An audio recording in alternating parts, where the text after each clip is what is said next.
we now return to getting rid of the poisonous plant that was annoying the Valley of Gust, and where we need Nikolai, the bridge builder, to get to the next area.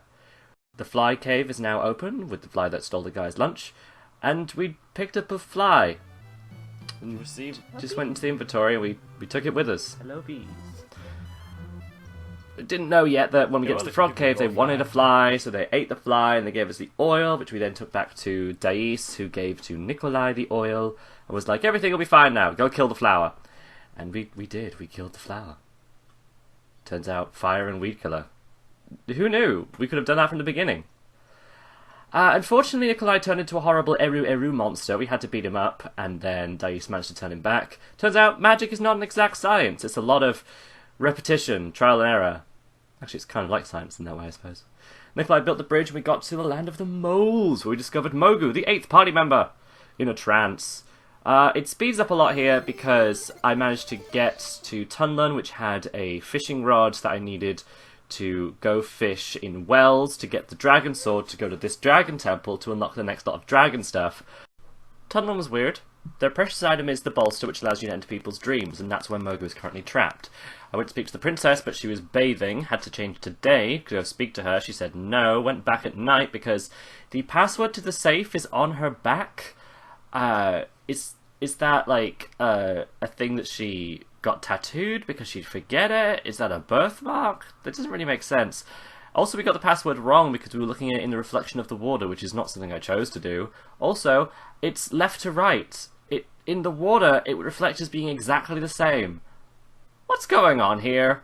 This place is weird. Then there's the weirdest fight scene ever as a bunch of the female characters get really annoyed at each other, and I don't know, this is where the game gets really odd. I think they had a fun idea, and it just got very, very strange for a while. Anyway, we did that, we robbed what was left of the safe from them. I felt a little bad about it, to be honest.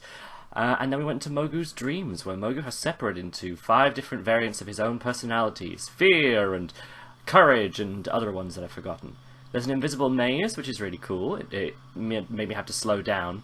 Then there's a maze which is also invisible, but it's made of like gusts of hot steam that will blow into you if you get in the way, and it also slowed me down a lot. Mogu combined with his other selves to reform and, you know, go about being a hero and stuff, and joining the party. Honestly, this section felt like I was in here for a very long time because of the amount of new dungeon mechanics. Like, I like that they changed it up, but it was long. We defeated the evil that was inside of his mind, and with Mogu's digging abilities, we went and got the last of Khan's forms. Now we can combine into Doof, a big, beefy individual who can push stuff, and Puka, a strange, adorable, tiny green wyverny thing with the power to scream and open certain doors that require screams. It's cool, don't worry about it. Then we went off to the Valley of, I forget the name, where everything is in winter. This is the next area. And what do you know? There's a blockade before we get to the next area once again. The waterfall, which has the doorway, is frozen, and it looks like there's a goddess key involved because everything's cold, and honestly we haven't had one for a while, so probably time for a new goddess key. Pip pip, cheerio, let's get on with the game.